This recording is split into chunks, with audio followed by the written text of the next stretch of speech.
Bonjour, c'est Dominique. Alors voilà, j'ai collé toutes mes pages, toutes mes cartes ici. J'ai égalisé. Alors j'avais travaillé vis-à-vis le haut, comme ceci. Alors j'ai égalisé à la base, ici. Et puis j'avais une carte qui était un petit peu pas correcte. Je l'ai rangée ici. Peut-être que je pourrais la ranger aussi. Mais bon, ça vous donne une idée de ce que c'est. J'ai aussi arrondi les coins. Je trouve que ça fait plus joli. Puis aussi, les coins s'abîment moins vite. Et puis si jamais il y a un petit problème, quelque chose qui n'est pas tout à fait égal, on ne le voit pas quand c'est arrondi les coins. C'est une façon de cacher les petites imperfections. Alors voilà, j'ai mon fond de page ici. Alors je vais calculer la hauteur que je voudrais mettre ma carte du haut, installer ma cascade. Alors ici, je vais me laisser environ 1 cm, parce que j'ai beaucoup d'espace. Et puis, je me fais une marque environ 1 cm encore ici à la base. Et je vais couper l'excédent de la tirette. Si on peut l'appeler ainsi, parce qu'on ne tire pas. On tire quand on le ferme, mais on pousse quand on l'ouvre finalement. Alors, est-ce qu'on devrait appeler ça une poussette? Je pense pas. Bon, voilà. Je profite pour tout réparer ça. Et puis ici, c'est pas nécessaire d'arrondir les coins. Alors voilà. Alors, ce qu'on peut faire, c'est qu'on peut l'installer tout de suite. Ce que vous pouvez faire, pendant que c'est facile, vous pouvez mater. Non, excusez, je n'ai rien dit. Alors, on est prêt. Je vais couper. Alors là, on pose la colle sur le petit rabat de collage, la petite couture qu'on a dans le haut. Et puis, on va... Ici, ce que vous pouvez faire, c'est calculer le centre de votre page. Alors, trouver le centre. Alors, moi, ici, ça se trouve être exactement... Moi, j'ai 20 cm ici. Alors, ça va être 10. Alors, ça, c'est le centre ici. Alors, j'ai fait ma marque, je l'efface, mais je la vois encore. Alors, je peux aligner le haut de ma carte avec cette marque. Alors, on peut la mettre environ comme ceci. De toute façon, vous allez pouvoir l'effacer après, il n'y a pas de problème. Voilà. Et puis, assurez-vous que c'est bien parallèle. Alors, on peut mesurer de chaque côté, en bas et en haut. Là, vous allez voir si c'est bien parallèle. Parfait. Alors, toute votre cascade ne tient que par la petite couture qu'il y a ici, pour tout de suite. Maintenant, ce qu'on doit faire, on doit fabriquer des coulisses, une coulisse de chaque côté. Alors, vous allez mesurer une bande de 1 cm pour une couture en haut. Faites une marque au haut de la page. Même chose, marque en bas de la page et une marque pour la couture. Et puis, vous allez poser vous allez placer votre carte tout juste à côté, à environ 1 mm ou moins, de la tirette, du rebord de la tirette. Assurez-vous qu'elle soit bien à plat. Si elle est moindrement de côté comme ça, là, vous allez mal mesurer. Faites ceci, et puis vous calculez 1 cm, et puis là, vous allez faire, pas 1 cm, 1 mm. Là, vous allez faire une marque tout juste sur le bord de la page. Puis vous allez vérifier si c'est la même chose de l'autre côté. Alors, si vous allez ici à 1 mm, environ, alors là, c'est un petit peu plus long. Alors, je vais en faire 2, puis je vais ajuster. Alors, vous calculez les deux s'il faut, s'ils ne sont pas égaux. Ceci. Puis à la base, même chose. Alors là, j'ai celle de... Je vais aller ici. Et je fais la même chose de l'autre côté. Alors la largeur, vous allez sous la cascade. Placez votre papier. Et puis, moi je prends du papier cartonné épais ici, comme les cartes. Je me garde juste un petit espace tout petit et puis une marque tout juste à l'intérieur du pli du rabat sur la page. Et je vais couper cette largeur.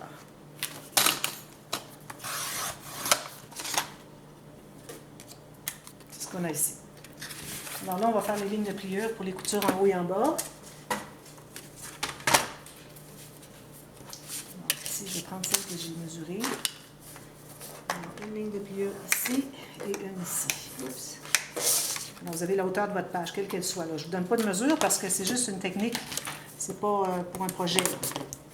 Je fasse mes marques. Alors, je vais refaire les mêmes marques. J'ai 3, 8, puis j'ai 9 et 7, 8. 9 et 7, 8. 3, 8. Oups. Ceci. Alors là, on va plier sur nos plis qu'on s'est fait.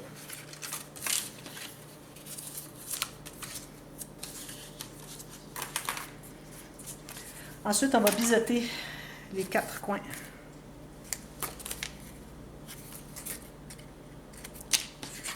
je sache laquelle est laquelle. Là, je les ai mélangées parce qu'ils ne sont pas la même largeur. Alors, je vais revérifier laquelle est à gauche, laquelle est à droite.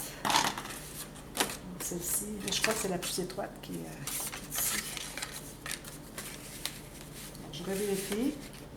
Alors, tout juste sur le bord de la page. Ici, il faut que ça plie bien. Puis j'ai un petit espace. Même chose ici. Parfait. Alors là, je vais poser celle-ci. Alors, on met la colle sur l'extérieur des rabats. Comme ceci. Et puis, une fine ligne de colle sur un côté seulement. Et ce côté va être à l'extérieur de la page. Alors, sur le côté gauche de la page. Alors, on plie ça. On peut l'ouvrir la cascade. Finalement, une fois qu'on a déjà mesuré, on peut l'ouvrir. On va aller dessous ici. Juste à l'intérieur. Puis on va aller remesurer, voir si on est vraiment bien placé pour que la tirette soit libre. Vous voyez, c'est bien, parfait. Alors on presse tout ça. Ici. Donc ici. Et ici. On fait la même chose de l'autre côté. Alors si vous voulez le faire de l'autre façon, vous mettez la colle sur l'extérieur des coutures, une fine ligne à la base sur le côté finalement, qui va être le côté extérieur ici de la page. Pliez. Et puis, vous allez dessous. Comme ceci. Et en haut, colle en haut, tout juste sur le coin, sur le côté ici, et on a le petit espace, la tirette, c'est parfait. Parfait, c'est beau. Alors maintenant, ce qu'il nous reste à faire, c'est très simple. Alors, on peut utiliser du papier cartonné un peu plus épais. Alors, une petite bande, comme ceci, ça suffit. Alors, il faut que vous soyez au moins 1 cm de plus large que la tirette. Alors, vous mettez la colle à la base ici, votre tirette. Vous allez entrer un côté, l'autre côté, et puis vous allez coller. J'entre un côté, l'autre côté, et je colle ici à la base, pour ne pas voir le rebord. Alors, c'est collé seulement sur la tirette. L'arrière dessous, ici, il faut que ça bouge. Alors, quand on l'active, ce qu'on fait, excusez, je viens de coller avant. Alors, on pousse comme ceci. Oups, je suis en train de tenir. Comme ceci. C'est joli, hein? Là, mes cartes, du fait qu'elles ne sont pas matées, fait qu'elles ne veulent pas faire cloc-cloc. Une fois qu'elles vont être lourdes, elles vont faire cloc-cloc. Aussi, il faut bien presser tous les plis. Si vous ne voulez pas que celle-ci s'ouvre, qu'on voit tout l'arrière, vous pouvez la coller à la base ici. Alors moi, c'est ce que je vais faire. Mais avant de la coller, il faudrait que je mate le carré. Alors vous matez un petit carré ici, qui va dessous le papier, la carte ici. Une fois que c'est maté, tout ce que vous avez à faire, c'est mettre une fine ligne de colle à la base ici et coller ici. Puis là, ça va toujours rester là. Alors vous n'allez pas avoir l'arrière comme ceci. C'est une autre façon de faire. Vous pouvez la faire tout juste pas coller, et puis vous allez décider plus tard, puis vous pouvez la coller n'importe quand. Alors, comme je vous dis, là, pour revenir, il y a des cartes qui se collent ensemble parce qu'elles sont tellement légères. Puis ici, c'est très sec, il y a de la statique. Alors, ça fait que les cartes tournent deux à la fois. Mais si vous avez bien plié ici et que vous avez maté, ça ne fera pas cet effet-là. Alors, il vous reste à mater ici toutes vos cartes, ça c'est certain, mais avant, vous matez ces espaces ici, les deux, jusqu'en dessous. Alors, vous pouvez la pousser au complet, c'est plus facile à mater. Alors là, vous pouvez aller sous le coin ici. N'allez pas coller sur la carte, là. Sous le coin ici. Ici, vous allez mater un carré. Ici, vous allez mater aussi. Est-ce que je suis droite, moi? Oui. J'ai l'impression de ne pas être droite, finalement. Je suis bien droite. Alors, vous allez mater toute cette bande ici. Encore là, ça peut être qui va dessous, si vous voulez, ou tout juste à la limite de la largeur ici, comme vous voulez, pourvu que vous soyez capable. Il faudrait que ça soit plus haut que la tirette ici, parce que si vous avez un morceau de carton ici, là vous arrivez, ça va buter sur le morceau de carton. Alors, il faut aller dessous, soit jusqu'en haut, ne pas inclure la dernière carte, ou bien tout juste un petit peu à l'intérieur, 1 cm sous la bande de la tirette ici. Alors, avec du papier imprimé ou uni, comme vous voulez. Puis là, vous allez avoir maté tout ça. Ensuite, vous matez les cartes. Alors, quand vous matez les cartes, vous taillez la forme que vous avez besoin pour la première. Ensuite, vous taillez toutes les autres exactement à la même largeur, la même hauteur. Alors, moi, je recommande toujours 1 mm de moins tout le tour, 1 ou 2, comme vous voulez. Et puis quand vous posez la première, bien droite, avec le 1 mm ici, ici et ici, ce qui est le plus important. En haut, si jamais ça n'arrive pas exact, c'est pas grave.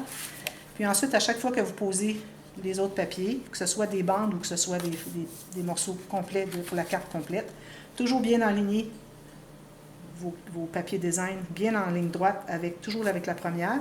Et l'espace que vous gardez ici, le 1 mm d'espace de bordure de papier blanc que vous laissez, il faut avoir toujours le même aussi. C'est bien important de vérifier. Toujours le même. Ça fait un meilleur effet parce que vous allez voir toutes les petites lignes blanches. Si vous préférez avoir exactement la grandeur du papier ici, toujours, vous avez tout juste, c'est correct aussi. C'est comme vous voulez. Moi, j'aime bien avoir une bordure d'1 mm, mais ce n'est pas absolument nécessaire. Alors voilà, alors vous avez la cascade qu'on pousse. Et puis ici, ça peut être un peu mou à cause que mon papier est mou, mais une fois qu'il va être maté, d'ailleurs, c'est peut-être une bonne raison pour mater plus long. Moi, je vais le mater plus long, pour donner de la rigidité. Parce que nous, on voulait le papier mou dans le système ici pour que les cartes se plient bien. Mais après que les cartes ne se plient plus, cette portion ici, elle peut être plus rigide. Alors moi, je recommande la mater au complet.